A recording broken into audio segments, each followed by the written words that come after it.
Hi guys, a very good evening to all of you. So English பார்த்தாலே பயமா இருக்கா? இங்கிலீஷ்ல ஸ்கோர் பண்ணணும்னு நினைச்சாலே ஐயோ எப்படிடா இங்கிலீஷ்ல ஸ்கோர் பண்றது? காலேஜஸ்லயே நம்ம படிக்கல, ஸ்கூல்ஸ்லயே நம்ம இங்கிலீஷை படிக்கல, இப்போ உட்காந்து படிக்கணும்னு சொல்றாங்களே, என்னடா பண்றது அப்படின்னு சொல்லி யோசிக்காதீங்க.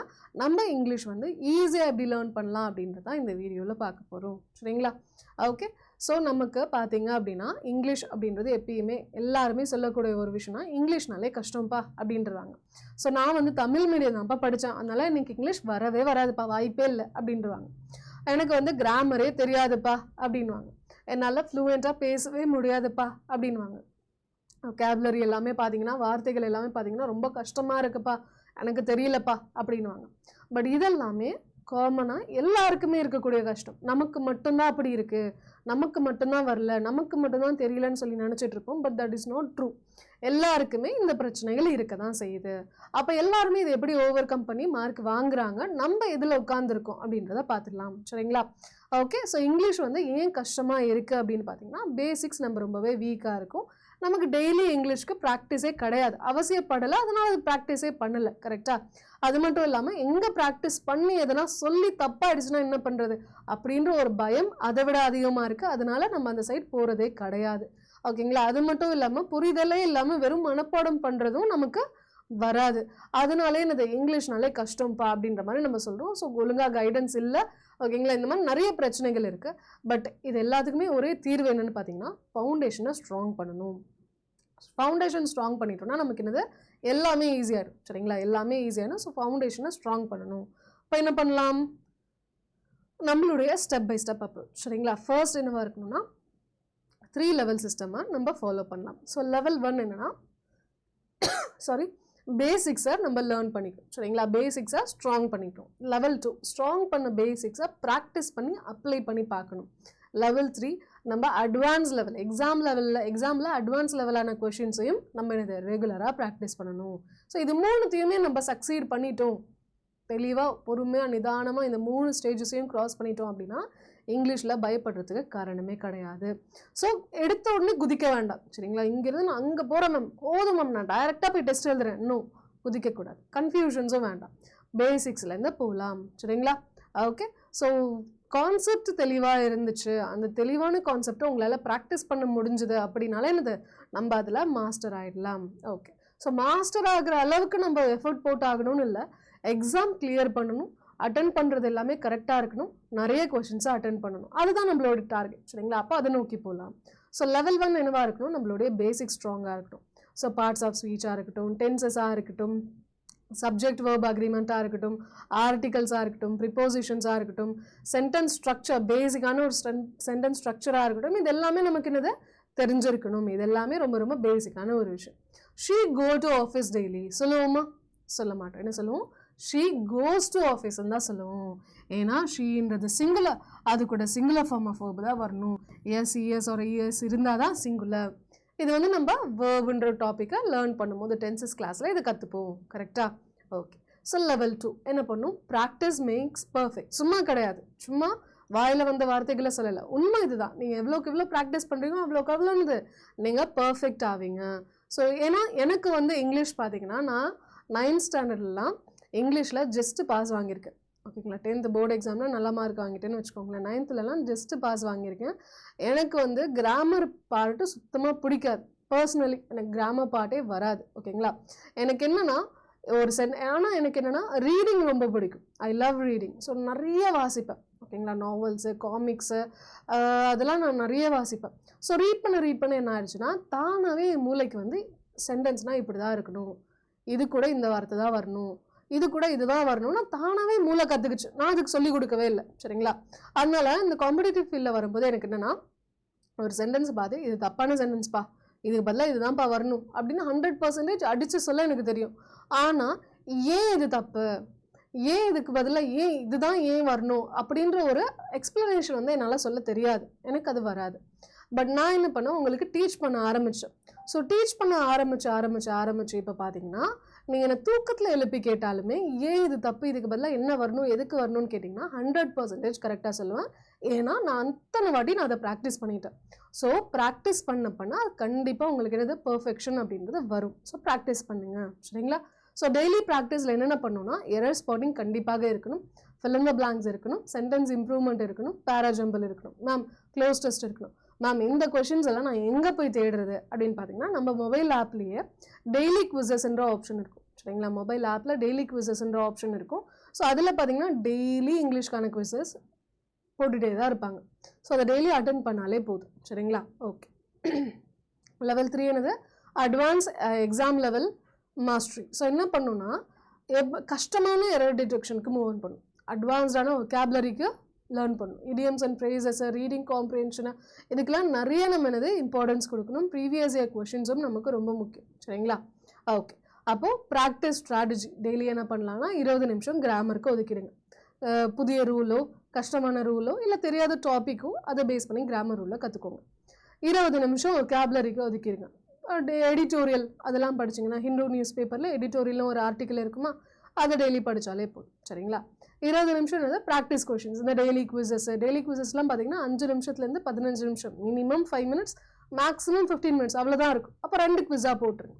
ஓகேங்களா, 10 நிமிஷம் படித்ததை கிராமரும் ஒகேபுலரியும் என்ன பண்ணுங்கள், படித்ததை புதுசாக கற்றுக்கிட்டதை ஒரு வாட்டி ரிவைஸ் பண்ணிடுங்க. சரிங்களா, ஸோ நமக்கு எவ்வளோ கற்றுக்குறோன்றது முக்கியம் இல்லை, அது கண்டினியூஸாக நம்ம அந்த எஃபர்ட்டை போடுறோமா, தொடர்ந்து எஃபர்ட் போடுறோமா, கன்சிஸ்டண்ட்டாக இருக்கோமோ நம்மளுடைய ப்ரிப்பரேஷனில், அதுதான் முக்கியம். சரிங்களா, ஒரே நாளில் இப்போ 100-200 ரூல்ஸ் நீங்கள் கற்றுக்குறீங்க, இன்றைக்கி கற்றுக்குறீங்க அப்படின்னா எக்ஸாம் 4 மாதம் கழிச்சு இருக்கும் போது அந்த 200 ரூல்ஸுமே உங்களுக்கு ஞாபகம் இருக்குமானா தெரியாது.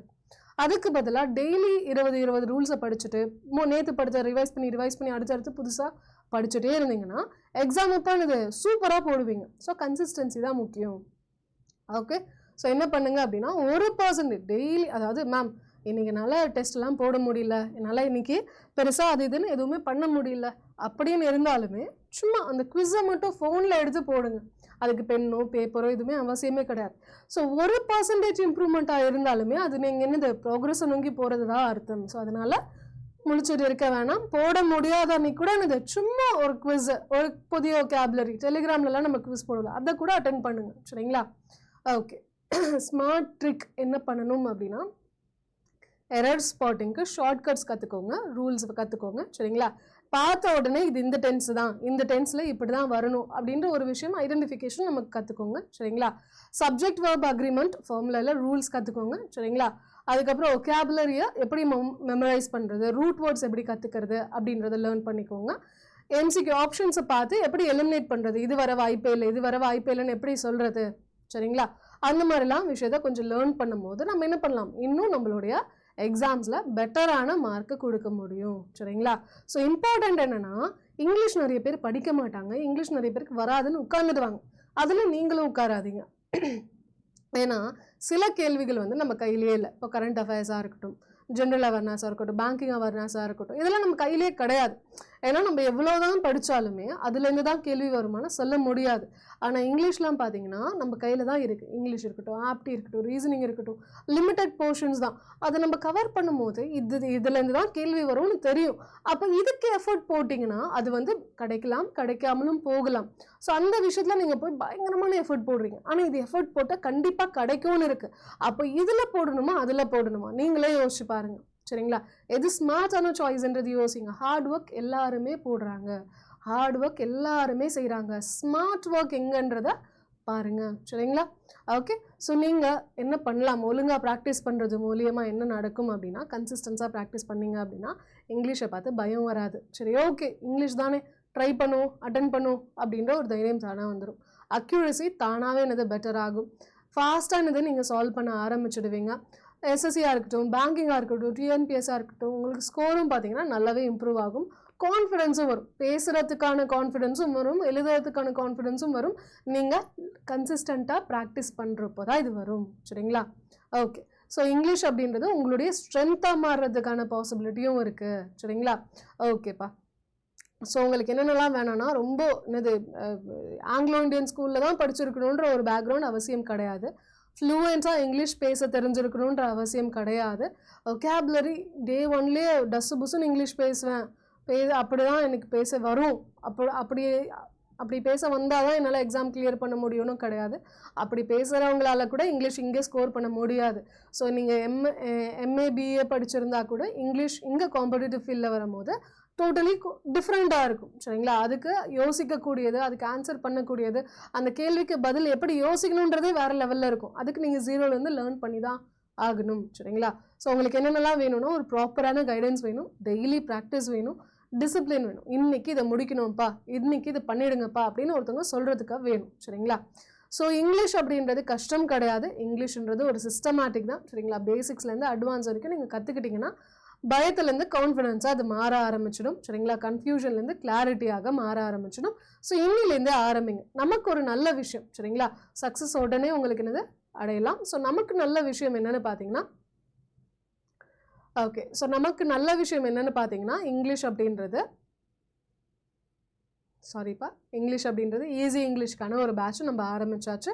ஸோ இது பார்த்தீங்கன்னா நம்ம February 5ஆம் தேதியிலேருந்து ஆரம்பிக்க போகிறோம்.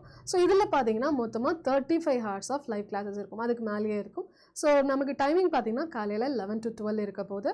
ஸோ இது நீங்கள் பர்ச்சேஸ் பண்ணணும்னு நினச்சிங்க அப்படின்னா கிளாஸஸ் லைவ் ஜாயின் பண்ணிக்கணும்னு நினச்சிங்கன்னா சரிங்களா Y350ன்ற கோட் அப்ளை பண்ணிக்கோங்க. ஸோ Y350 கோட் அப்ளை பண்ணும்போது 999க்கு பதிலாக 779 rupeesக்கு நீங்கள் என்னது கிளாஸஸை லைவாக ஜாயின் பண்ணிக்கலாம்.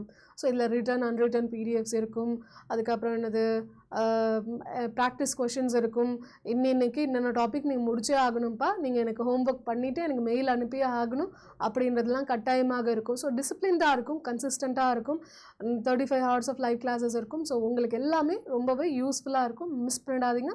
பேங்க் எக்ஸாம் ப்ரிப்பேர் பண்ணாலும் சரி, எஸ்எஸ்சி எக்ஸாம் ப்ரிப்பேர் பண்ணாலும் சரி, டிஎன்பிஎஸ்சி கிராமர் பார்ட் ரொம்ப தரவு பண்ணணும்னு நினச்சாலும் சரி, எல்லாமே இதில் யூஸ்ஃபுல்லாக இருக்கும்.